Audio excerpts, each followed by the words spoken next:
Hello विद्यार्थी मित्रांनो, तुमचं परत एकदा ड्रीम सक्सेस अकॅडमी मध्ये मनपूर्वक स्वागत आहे। बघा, आपण आतापर्यंत मॅथ्स ह्या एका सब्जेक्टला सुरुवात केली होती आणि तुम्हाला मॅथ्स बरोबरच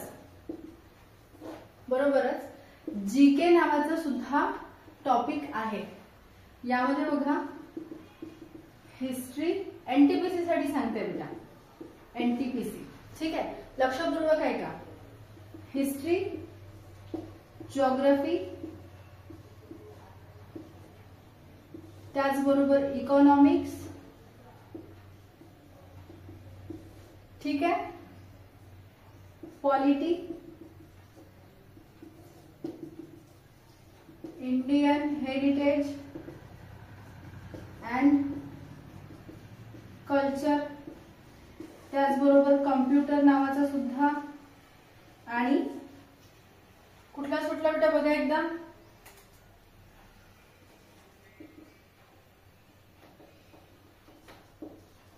science and technology. Science and technology इतके सब्जेक्ट बेटा तुम्हाला जीके साठी सुद्धा आहेत। तर जर आपण एनटीपीसीचं प्रिपरेशन करून घेतो आहे तर नुसतंच मॅथ्स शिकून चालेल का आपल्याला? त्याचबरोबर आपल्याला जीके सुद्धा शिकावं लागेल। आता तुम्हाला एक एक्सपिरियन्स सांगते, बरेच मुलं मॅथ्स मध्ये फार हुशार असतात। चुका काय करतात? करंट अफेअर बिलकुल करत नाही, त्यानंतर जनरल अवेअरनेस किंवा जनरल नॉलेज बिलकुल करत नाही। मॅथ्स मध्ये 25 पैकी 25 किंवा 20 पैकी 20 मार्क्स जर घेतले आणि सेम रिझनिंग साठी म्हणूयात 25 किंवा 20 जर तुम्ही मार्क्स घेतले तर तुम्ही मेरिट मध्ये येऊ शकता का बेटा? नाहीच येऊ शकत। ह्या गोष्टी समजायला पाहिजे। त्यासाठी तुम्हाला करंट अफेअर आणि जीके नावाचा जो फॅक्टर आहे तो करायलाच पाहिजे। तुमचा रिझल्ट काय जातो बेटा यावर कधी विचार केलाय का तुम्ही? मॅडम आम्हाला मॅथ्स येतं, रिझनिंग येतं, याचं काय? मॅडम पाठांतर करणं जीवावर येतं। ह्या गोष्टी ज्या पाठांतर करणं जीवावर येतं हेच नकोय आपल्याला। जर तुम्हाला 1 वर्षात विदिन 1 इयर रिझल्ट पाहिजे आहे तर तुमच्यासाठी बेटा आता सध्या ग्रुप डी आणि एनटीपीसी नावाच्या 2 सुवर्ण संधी आहेत, ग्रुप डी आणि एनटीपीसी। ग्रुप डी ची भरती बेटा नियरली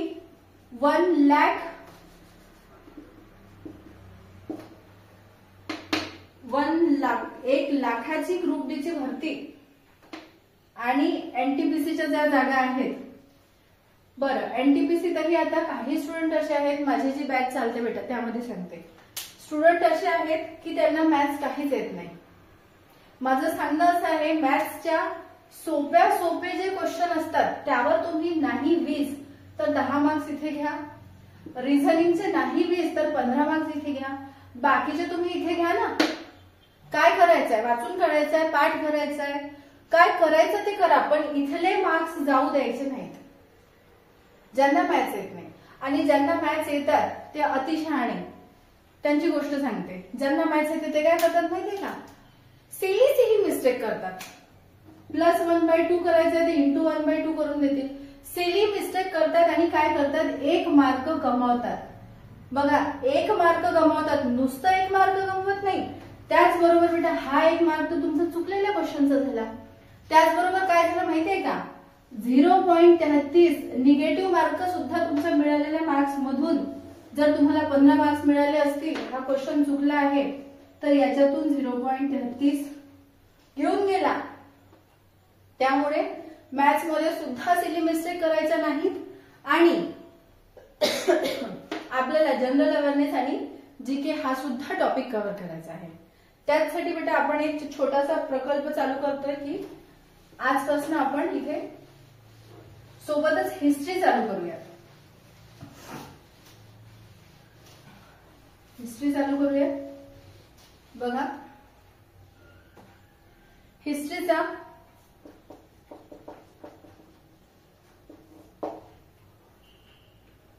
हिस्ट्री मध्ये आपण पहिला टॉपिक घेऊया हरप्पा किंवा हडप्पा. बघा आता बघा बेटा, आपण आधी या हडप्पाचा शोध कसा लागला. हा बेटा पूर्ण उत्तर भारत आहे. उत्तर भारत इकडे आहे पाकिस्तान, इकडे अफगाणिस्तान. ओके. आता बघा नेमका हडप्पा कुठे आणि कसा शोधला गेला. 1905 इसवी सन 1905 मध्ये कर्जन नावाच्या व्यक्तीने आर्किओलॉजिकल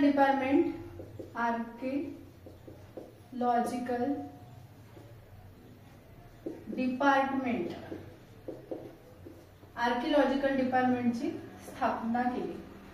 कोणी केली बेटा. 1905 मध्ये कर्जन या व्यक्तीने आर्किओलॉजिकल डिपार्टमेंटची स्थापना केली. आर्किओलॉजिकल डिपार्टमेंट काय आहे बेटा.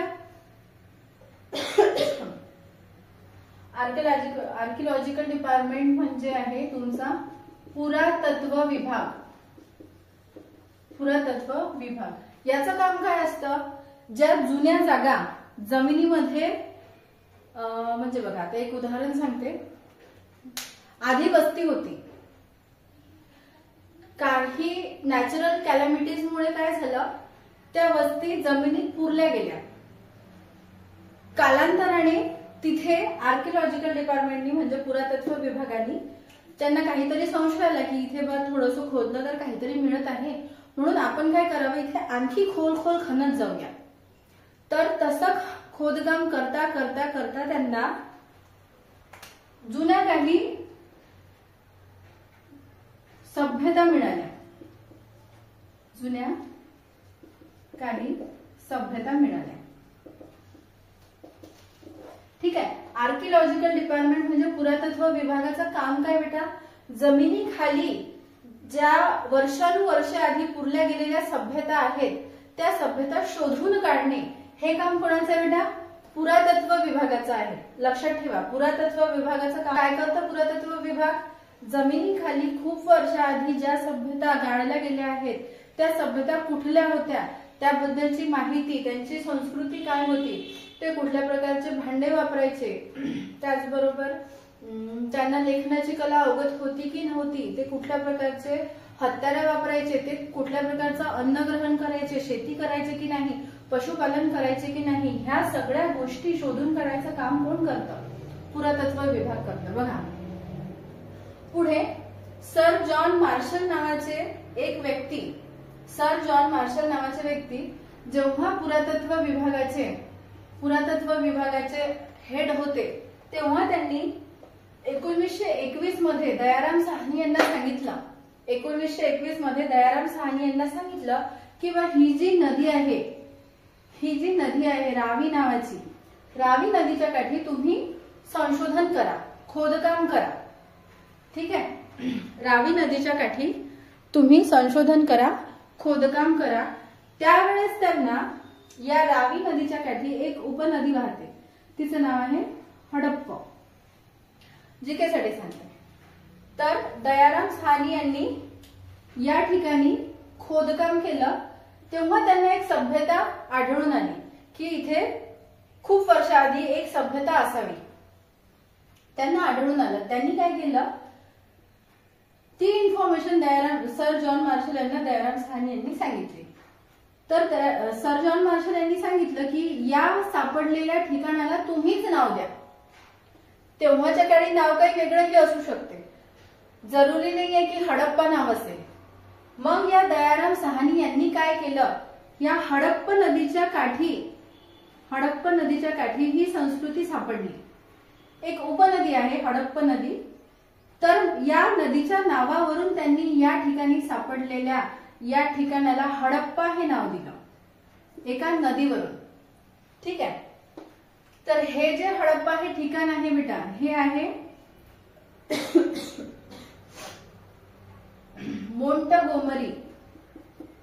मोंटगोमरी जिल्ह्यात आहे.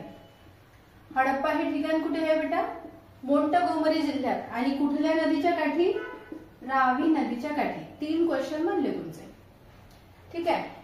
एक हडप्पाचा शोध दयाराम साहनी यांनी लावला, जिल्हा मोंटगोमरी आणि नदी रावी नदी. ओके.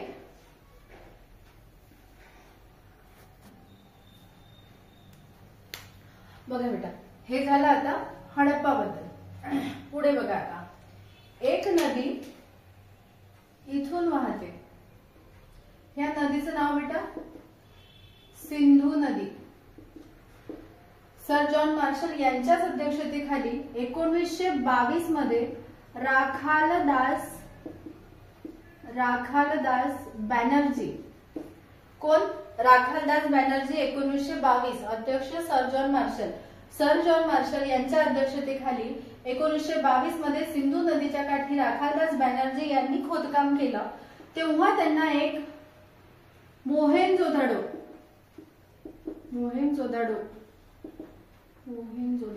हे शहर सापडलं.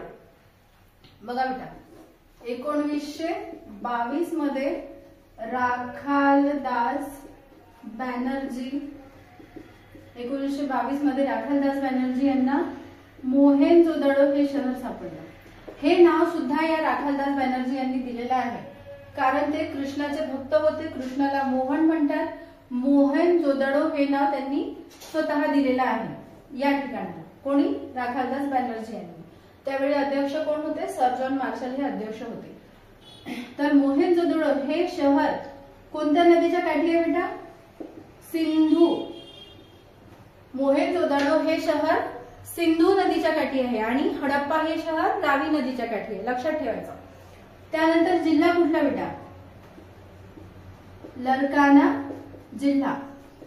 मोहेंजोदडो लरकाना जिल्ह्यामध्ये आहे आणि हडप्पा हे मोंटगोमरी जिल्ह्यामध्ये आहे. ठीक आहे. आणि हे दोन्ही ठिकाणं सध्याच्या पंजाब मध्ये सध्याच्या पाकिस्तान. हे बघा, हडप्पा आणि मोहेंजोदडो कुठे प्रेझेंट आहे बेटा? सध्याच्या पाकिस्तान मध्ये.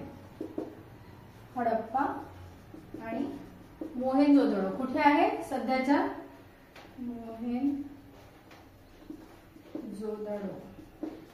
सध्याच्या पाकिस्तान मध्ये आहे. आता बघा, हडप्पा हे पहिलं सापडलेलं ठिकाण होतं, म्हणूनच याला काय म्हणतात? हडप्पा सभ्यता. आणि सिंधू नदीच्या खोऱ्यात जास्तीत जास्त या सभ्यतेचे ठिकाणं सापडलेले आहेत, म्हणूनच या सभ्यतेला आणखी सिंधू सभ्यता किंवा सिंधू संस्कृती सुद्धा म्हणतात. का बरं? कारण सिंधू नदीच्या खोऱ्यात यांचे खूप जास्त संस्कृती सभ्यता आढळून आली आहे, म्हणून याला सिंधू सभ्यता किंवा हडप्पा सभ्यता सुद्धा म्हणतात. इथपर्यंत सगळ्या गोष्टी लक्षात आल्या असतील.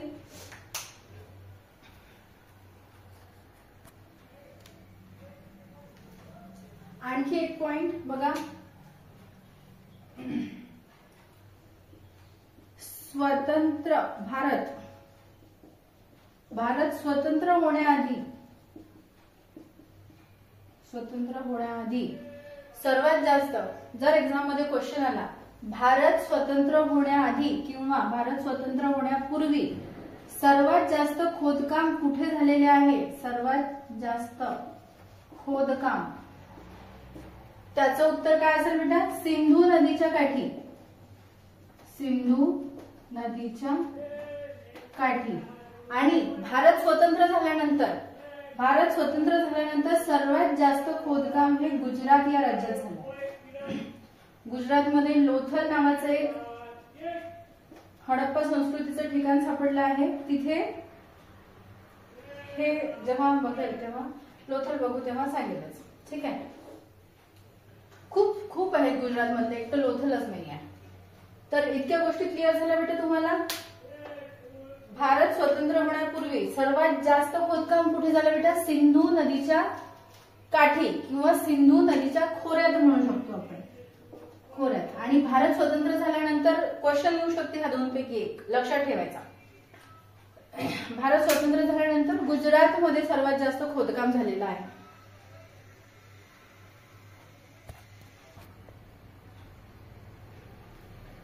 आता बघा बेटा, आपण आता या हडप्पा सभ्यतेच्या सीमा बघू. पूर्वेला आलमगीरपूर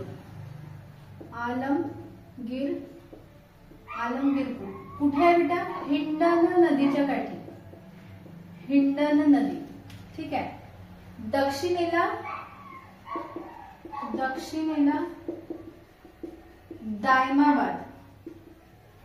दायमाबाद महाराष्ट्र, गोदावरी नदीकाठी, गोदावरी नदी. त्यानंतर पश्चिमेला सुतका गेंडोर, पश्चिमेला सुतका गेंडोर कुठल्या नदीकाठी? दाशमिक नदीच्या काठी, दशमिक नदी पश्चिमेला होता. त्यानंतर उत्तरेला मांडा, जम्मू काश्मीर मध्ये आहे नदी, चेनाब नदीच्या काठी. ओके, इतके पॉइंट लक्षात ठेवा. बघा, पूर्वेला आलमगीरपूर नदी कुठली? हिंडन नदी. त्यानंतर पूर्व पश्चिम, पश्चिमेला कोण? सुतका गेंडोर. कोणत्या नदीकाठी? दाशमिक नदीच्या काठी. पूर्वेला आलमगीरपूर हिंडन नदीकाठी, पश्चिमेला सुतका गेंडोर हिंडन नदीच्या काठी. त्यानंतर उत्तरेला मांडा जम्मू काश्मीर चेनाब नदीच्या काठी, उत्तरेला मांडा चेनाब नदीच्या काठी. आणि दक्षिणेला दायमाबाद कुठे आहे? महाराष्ट्रात. कुठल्या नदीच्या काठी? गोदावरी नदीच्या काठी. ह्या गोष्टी लक्षात ठेवा. त्यानंतर परत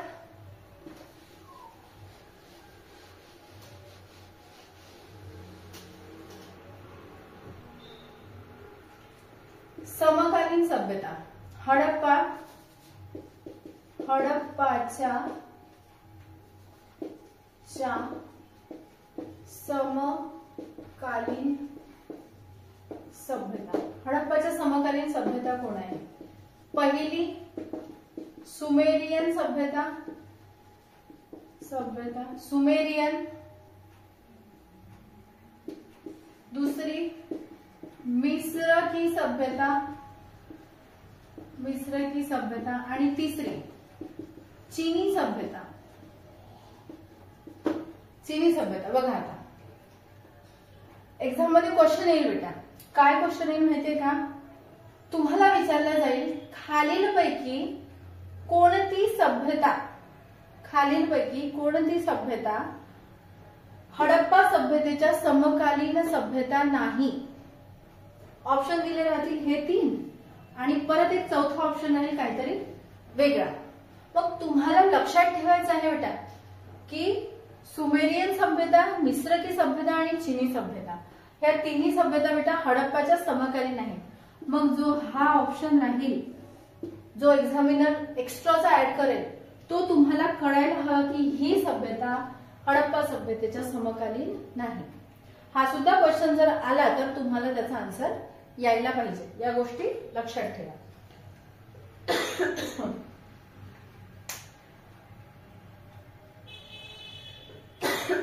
चला बेटा, बाकीचा पोर्शन आपण आता उद्याच्या लेक्चरमध्ये कव्हर करूया. आणि जर तुम्हाला माझे व्हिडिओ आवडत असतील तर या व्हिडिओला लाईक, सबस्क्राईब करा आणि ज्यांना गरज आहे त्यांच्यापर्यंत पोहोचवा. कारण बेटा आपल्याला महाराष्ट्राला तशाच नोकऱ्या कमी मिळतात महाराष्ट्राच्या वाट्याला. जर तुम्हाला एनटीपीसी आणि रेल्वेची डी ग्रुप ह्या 2 पैकी एखादी पोस्ट मिळत असेल माझे व्हिडिओ पाहून, किंवा तुमच्या एखाद्या गरजू मित्राला, मैत्रिणीला मिळत असेल, तर तुम्ही नक्कीच हे व्हिडिओ त्यांच्यापर्यंत पोहोचवायला पाहिजे. त्यामुळे तुम्ही खरंच मनापासून व्हिडिओजला लाईक, सबस्क्राईब करा आणि शेअर सुद्धा करा. धन्यवाद.